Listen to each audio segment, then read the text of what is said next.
Yes, mugaka gwewe eri ba celebrities bafanira mu ggwanga Uganda. Yes, mukyala Bindeeba Precious Remy Omubwati, ate oli ye mukyala Anatalia Ozee, ate oli ye mukyala Diana Nabatanzi. Bano bonna ba media personalities batukolera ku TV ez'enjawulo eno mu ggwanga Uganda, era kyensobola okugamba nti bingi nnyo bitugenda okuba nga tukutuusaako nnaku olwaleero, naye nga ntuwale omukisa guno okubanga nkukulisaayo wenna. Yes, yonna gy'otambulidde olunaku olwaleero, katusuubire nti buli kimu kitambudde bulungi, ate nga naawe gy'oli oli bulungi. Kigenda gitya era egy'enjawulo gyonna gy'otuusizaako engalo. Mukwano oli ludda wa essaawa ya kakati, nkugamba kimu nti bw'obanga tona subscribinga, ke kaseera obe ng'osubscribinga ku channel yaffe, ringing that notification bell, sharing, liking, saako n'okubanga oleka comment yo.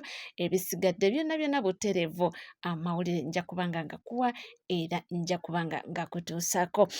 Nnaku olwaleero tulina ba celebrities baffe, omukyala Precious Remy ninga amanya g'amatuufu ye Rahuma Nakitto, mukyala Bindeeba Omubwati. Munange woleka ekyo ekya Bindeeba oba olinga nga okoze ki, oba olinga nga aziza omusango, kubanga akantu ako akagala nnyo mukyala Bindeeba, Miss Cocktail. Wenjogerera essaawa ya kakati, amawulire agaliwo gali nti Precious Remy ssaawa yonna ajja kuba nga azaala era nga ebiseera bimuweddeko, naye nga amawulire ge tufunye nti asuubira balongo. Bakamutemye dda nti ajja kubanga azaala balongo. Ajja kubanga azza ku Prince. Jjukira ono ye Mama Prince, alina ekirenzi kye kimu, naye nga amawulire agaliwo gali nti ajja kubanga azaala balongo. Ge mawulire amalungi. So ssaawa yonna yandibeera Naalongo. Ssaawa yonna ajja kufuuka Naalongo. Nemugamba nti yandibeera, ajja kufuuka Naalongo. Ate Mr. Binde ajja kufuuka Ssaalongo. Ndowooza munnange Mukama mulungi nnyo, kubanga twalaba omukyala Anatalia, omukyala Anteira, naye nga tusuulamu awo abalongo. Mukyala yali musanyufu nnyo, yatuuka n'okuba ng'ayogera ebbanga lye yali amaze nga tafuna mwana. Abantu n'omanyi, abantu ne batandika okumubuuza, ozaala ddi, ogaanye okuzaala, biki questioning ezo, naye mukazi wattu ye yali amanyi bye yali ayitamu, era lumu yattotola bwe yatuuka okubanga yakaaba nga bamuleetedde, yali is it Valentine's gift, nga yali surprise, n'akaaba amaziga lwa mwami we yali amwagala nnyo naye nga tasobodde kubanga amuzaalira. Naye Mukama mulungi, n'avaayo n'aba nga mubuleesinga n'ezzadde ery'abalongo. So amawulire agaliwo gali nti n'omukyala Precious Remy, mukyala Bindeeba Omubwati, mukyala Cocktail, nti naye asuubira abalongo, era nga ssaawa yonna ajja kubanga tumuteekako erya Naalongo nga tugamba Precious Remy oba Naalongo Precious Remy. Mawulire malungi nnyo era nga ga ssanyu nnyo nnyini ddala. Tujja kuba nga tukola ki, nga tusanyuka nago. Waliwo olugambo oluyitingana munnange olwesiinaako bwino, era simanyi oba lutuufu oba nedda. Waliwo olugambo oluyitingana mbu Anatalia Ozee. Mbu ssaawa yonna ajja kubanga emirimu gya TV akiteeka wansi, era amawulire ago gayitingana gagamba mbu ssaawa yonna ayolekera eggwanga lya Canada.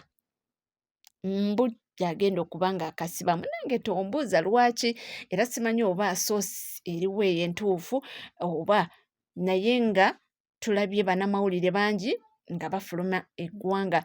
Luli baali batugambye Farida Nakazibwe adduse agenze, naye nga mukazi wattu yali agenze kuzaala era nga akomawo. Naye asaawa eno amawulire agaliwo galaga mbu Anatalia Ozee mbu yandyegatta kwani ku Kezi. Jjukira Kezi yagenda te baakolanga wamu, so batugamba mbu ssaawa yonna mbu naye yandyegatta ku Kezi okuba nga afuluma eggwanga, mbu emirimu gya TV abe nga agirekulira ddala.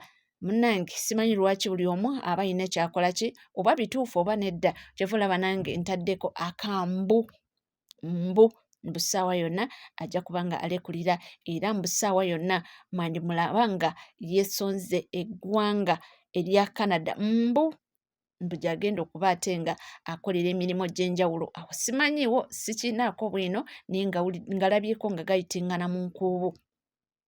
Ate olunaku olwaleero munnange nalulungi waffe Diana Nabatanzi. Olunaku olwaleero kikazi kyattu kijaguzza amazaalibwa gaakyo. Anawuliddeko nti awezezza bambi 33 egy'obukulu. Mukyala Diana Nabatanzi nalulungi wa kuno, mukyala muzanyi wa firimu ebina-Uganda. By the way ne Precious Remy abo bonna batuzanyira firimu wano eno ebina-Uganda era firimu bungi nnyo bagezezzaako okuba nga baakitinga ate nga zinyuma woba obifollowinga bu episodes to episodes firimu zaabwe zinyuma. So omukyala Diana Nabatanzi TV personality bebamu ba TV personalities abakyala abanyirira okufa obufi. Ono omukyala anyirira Diana Nabatanzi, kkiriza obagaana omukyala ono anyirira.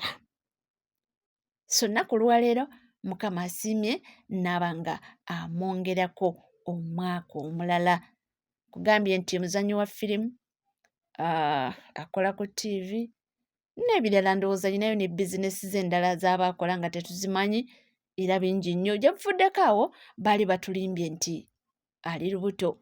Ng'omanyi ebintu amawulire g'omu nkuubo gaba gayitingana kino na kiri, so baali batulimbyeko nti Diana Nabatanzi ne bavaayo ne batugambya mbu azadde. Ne twebuuza Diana Nabatanzi abadde n'olubuto? Abamu ne batuuka okugamba nti temulaba ennaku zino abadde ayambala ebigoye ebinene nga agezaako okuba nga akweka olubuto. Naye twagenda okusanga bambi nga byali bya bulimba.